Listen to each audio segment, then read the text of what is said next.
Hi, I'm Dr. Andrea Stover, licensed marriage and family therapist, and you're listening to the Modern Day Romantic Podcast.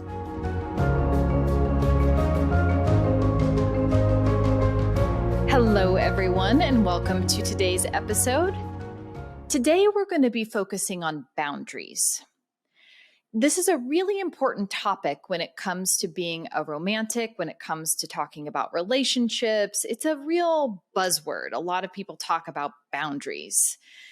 I want to take it in a little bit different direction, probably than what is traditionally thought of when people talk about boundaries. Today, we're not going to be talking so much about what are your boundaries and how to enforce those. Instead, we're going to be talking about the capacity to have boundaries as being more of a personality trait. One of my favorite sources to draw from with this is from the late psychoanalyst Ernest Hartman. I first came across his work in my PhD studies, and I found it to be fascinating. So Ernest Hartman looked at dreamers, people's dreams, and studied the various phenomenon that people reported from their dreams and came up with this theory or this idea around boundaries existing as a character trait on a spectrum. And that spectrum goes from thick boundaries to thin boundaries. So being a thick boundaried person all the way to being a thin boundaried person. And a lot of his work revolved around dreams, which we won't be getting into too much today, but I'll say a few things about that just to really emphasize where he kind of was going with this theory. So he felt that people who were more thin boundaried had more vivid dreams, had more greater dream recall. They maybe had more emotionally charged dreams and had a bit more, maybe pizzazz or flair to their dreams. It wasn't, something just really kind of standard. It might be like, then the pink unicorn came and then the fire broke out and, et cetera, et cetera, et cetera.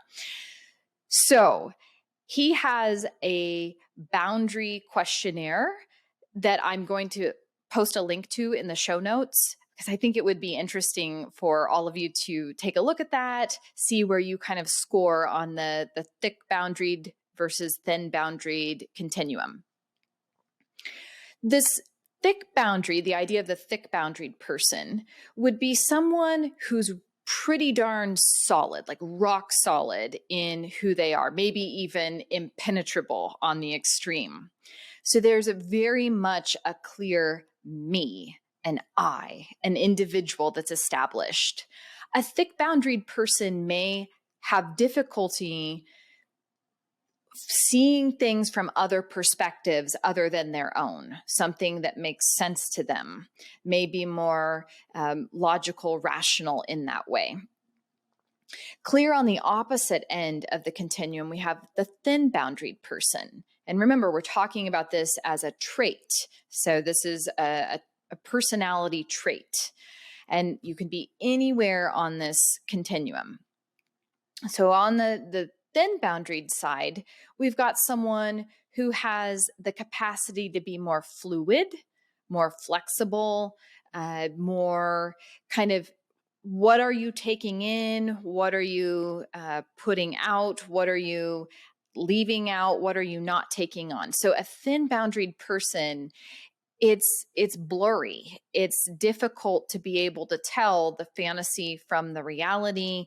These people might be very imaginative, creative, live in fantasy.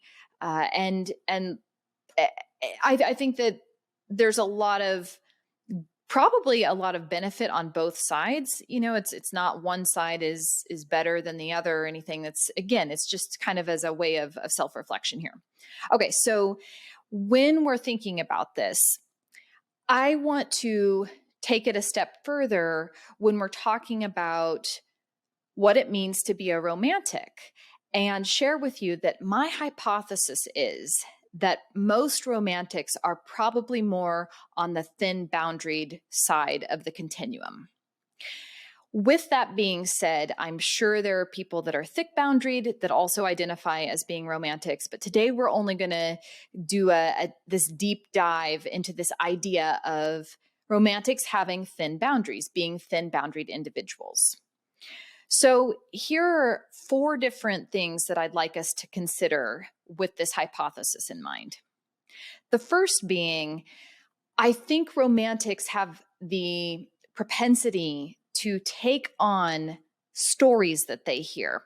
What I mean by this is from the media, from whatever it is that they're consuming, like romantic comedy movies or reading romance novels or anything else that you're kind of taking in. That story will impact you. It will work on you. And you're going to be more moved by that. Maybe even get a little lost in that. Okay. Number 2, romantics that are thin boundaried would also be vulnerable to becoming what the other wants them to become or who the other wants them to be. So without that solid line there, the me and the you, it might be a bit fluid and it would be easy to fall into becoming who the other, reading the other, being able to tell maybe what they're wanting you to be, and then following suit. Number 3 is getting lost in general, getting really lost in not just the story, not just getting lost in the other, but being lost, not feeling like you have enough of the solid sense of me, the identity, the individual that you are. So it might get challenging in that way.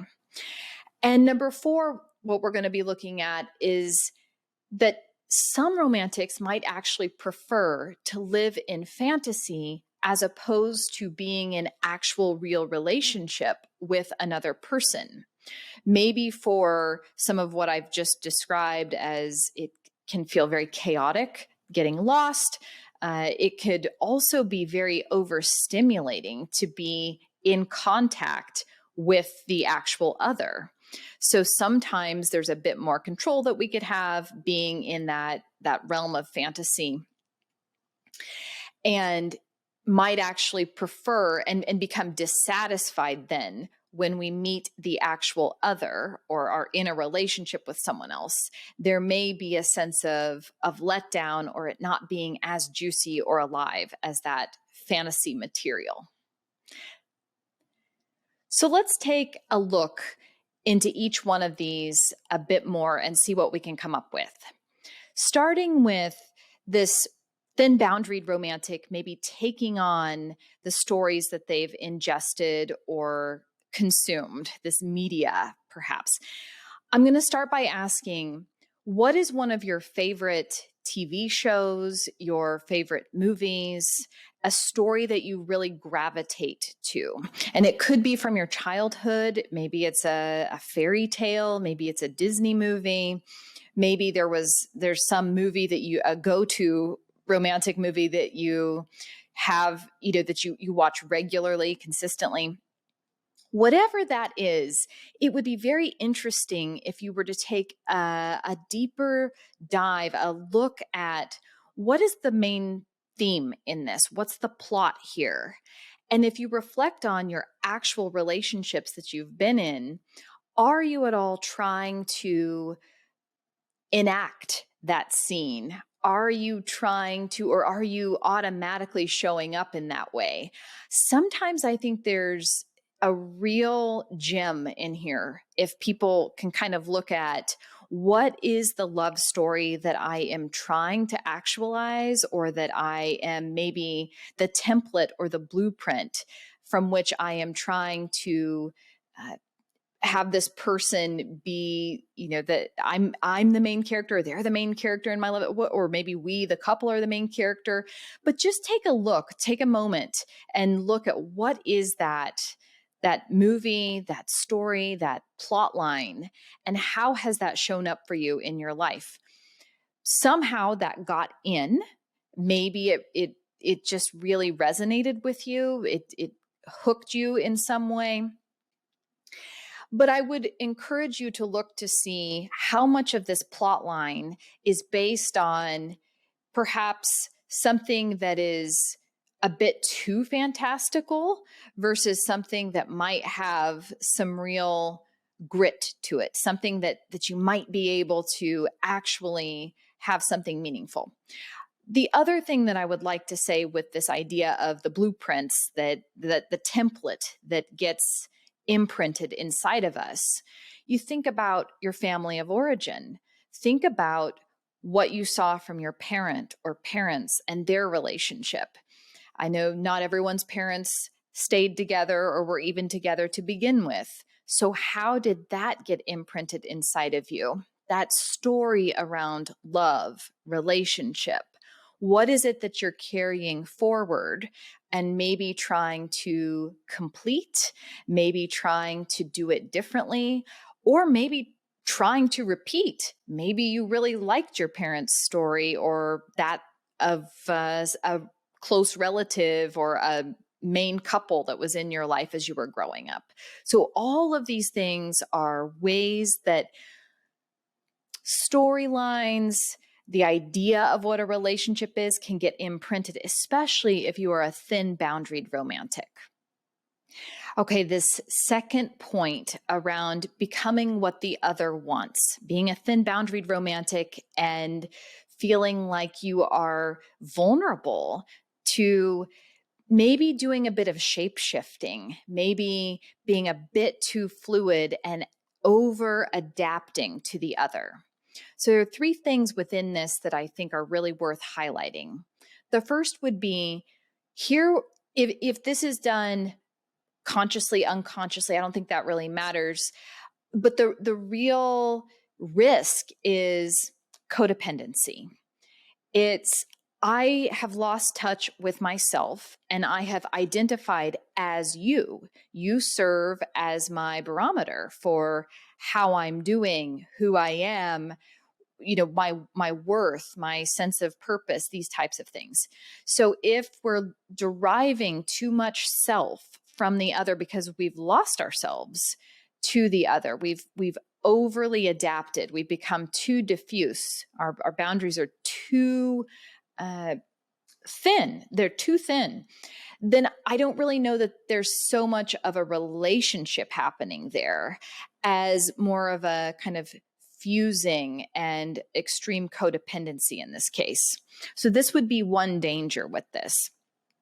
The second would be, hey, I kind of fell into this. We're flowing along just fine. And then all of a sudden, the romantic kind of wakes up one day and feels like, wait a second, like I don't like doing this. Like I don't know, I'll just make some, like, I don't like eating pizza. Why have I been eating pizza for the last 6 months? What am I doing? And whatever it is, kind of that jolt back to the self, back to more of a sense of individuality, reality. These can be very upsetting and almost lead to the equal but opposite reaction there, where it's like you've been way too giving. All of a sudden you could swing to the opposite side and become very rigid or very resentful because you've lost yourself and you somehow blame the other for that, which maybe they did collude a bit in that. But ultimately, you've got to know this about yourself. Hey, I'm a thin boundaried person, and you're going to have to put measures in place so that you can have a functional relationship and not go through these big swings around, I lost myself and now I need to rebalance by, withdrawing or, stonewalling or kind of cutting you off for a bit. So these are kind of some risks with this.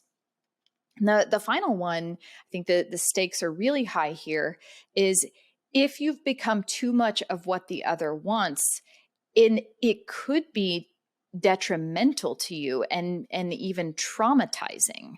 So we're not just talking about, why have I been eating pizza? I don't even eat pizza. Okay, to, oh my gosh, why did I why did I do this thing here, that thing there? I totally violated myself or allowed myself to be violated in ways that aren't as simple as, okay, I'm going to stop eating pizza. I think this is a really important thing to consider, because the more you know about yourself, if you know you're a thin boundaried person and you know you have the tendency to lose yourself in the other in a relationship, you're going to want to be really clear about that and do your best to try to keep yourself safe. Because if you fall into relationship with someone who maybe doesn't have the best of intentions and wants to take advantage of you, this could lead to a lot of pain and even trauma. This third point is getting lost. And this is different from getting lost in the other, because this getting lost or being lost might mean you didn't really or don't really know who you are to begin with.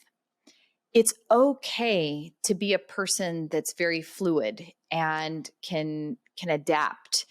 You still want to have some type of center, some type of sense of a self.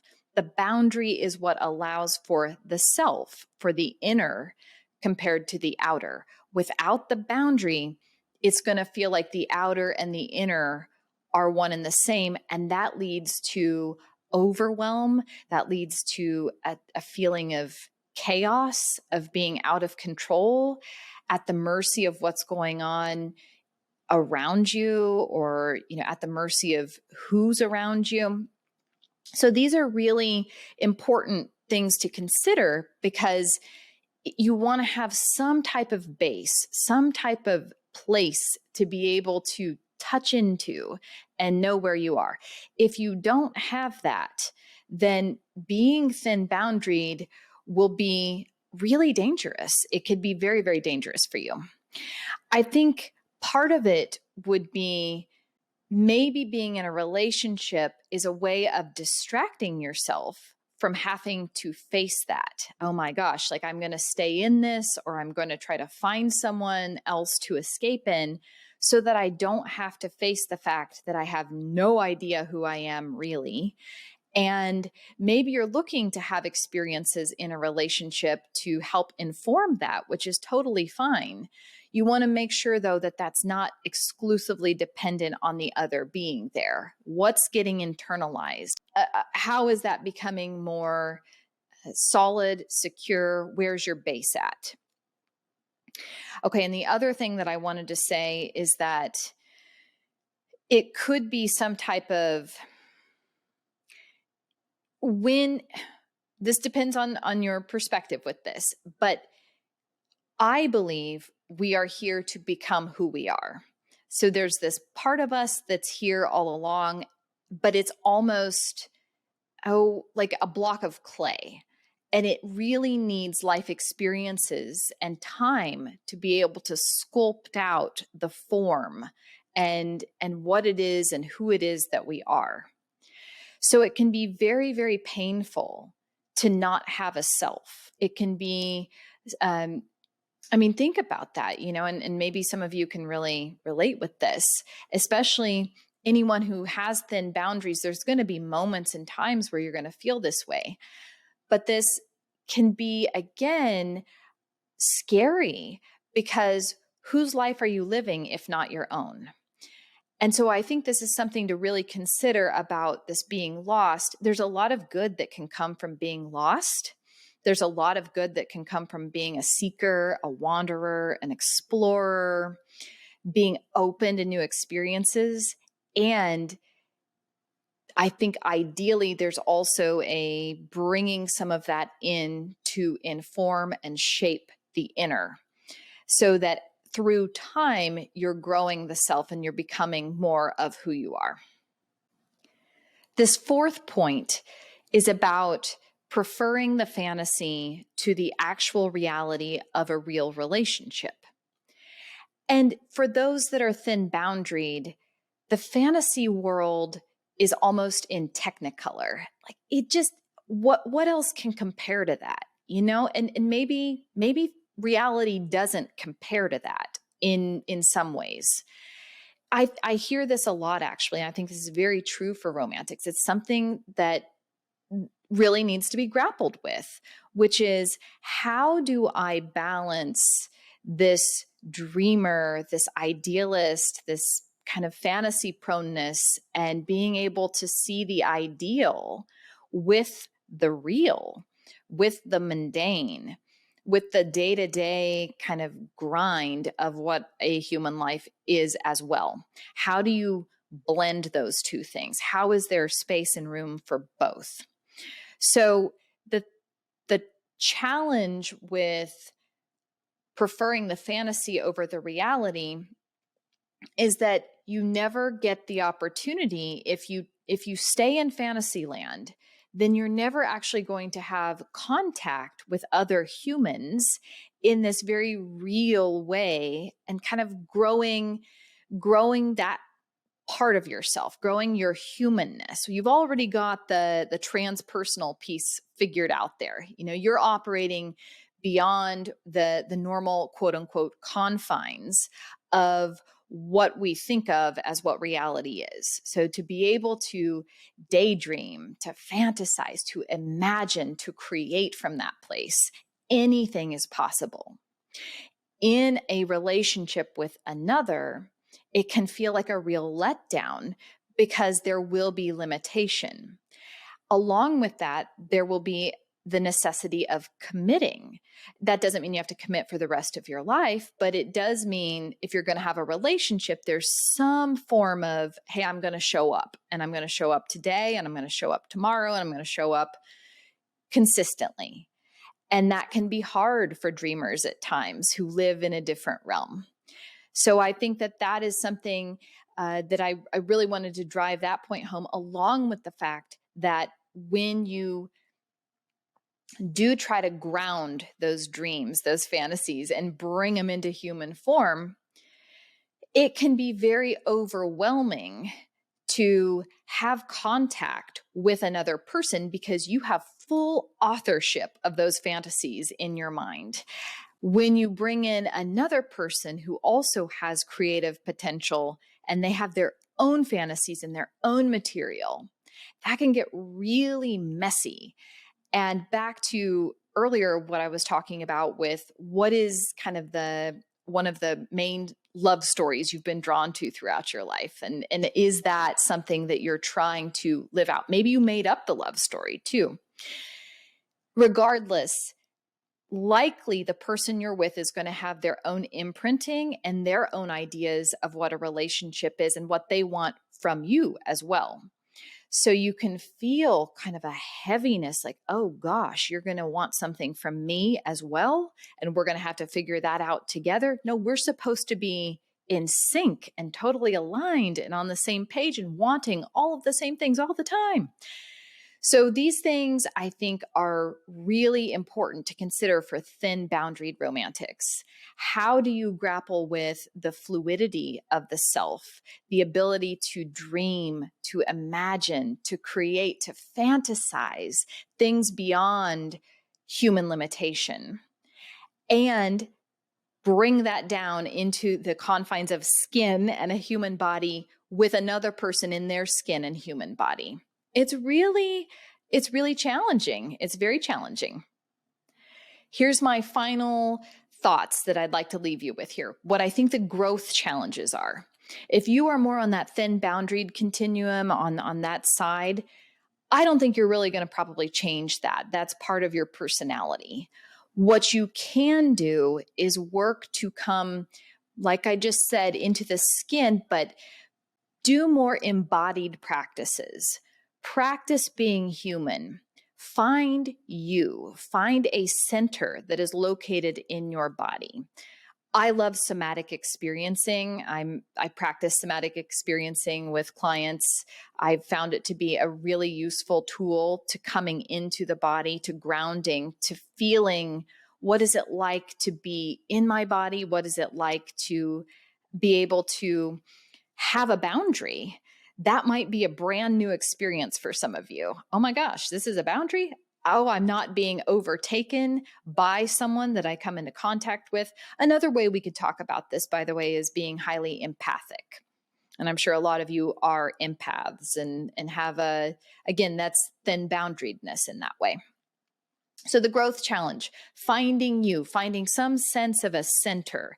And whatever that is, it could be having a daily practice, a ritual of some sort, a place outside of the body even, but to practice coming down and into you in that consistent way. You also have to find an outlet for that dreamer, for that fantasy part. That is a beautiful part of you, and you don't want to kill that off or destroy it in any way, but maybe it needs to have an outlet. Maybe you need to find a way for that to have creative expression. Maybe you already do, and that's great. But I think this is something, maybe there could be a tweak you could make to it. Maybe you could go into it in a different way because it does need some type of expression. And I think the final thing that I want to offer around this growth challenge is, what does it mean to you to be a romantic? What does it mean to be a human alive during this time? What are the unique challenges that you see with that? And how is it that we do find some type of a balance here, some type of a way for humanity to meet divinity? And I say divinity knowing that that means a lot to a lot of different people.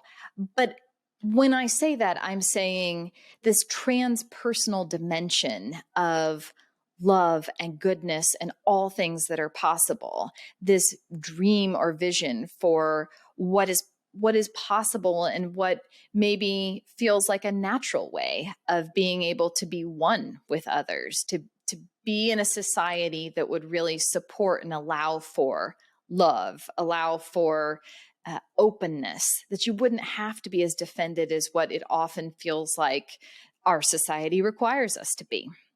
So these are some reflections for you to consider as you think about what it means to be thin boundaried. As I had said earlier, I am sure there are romantics that are thick boundaried, but my hypothesis is that most romantics will probably be on the thin boundaried side of it. Do check out the boundary questionnaire in the show notes and feel free to post your results. I'd love to test this hypothesis. Thanks for listening.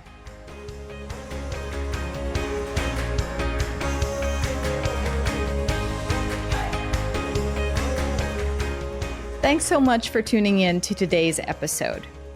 If you're interested in learning about ways to work with me, head over to my website, themodernDayRomantic.com. From there, you'll be able to contact me and learn a bit more about the customized intensives and retreats I offer both individuals and couples. You'll also be able to support future podcast production via Patreon. There are several membership levels to choose from, including the Beating Hearts Club, which gives you access to exclusive content every month. Thanks so much for your support, and I'll see you next episode.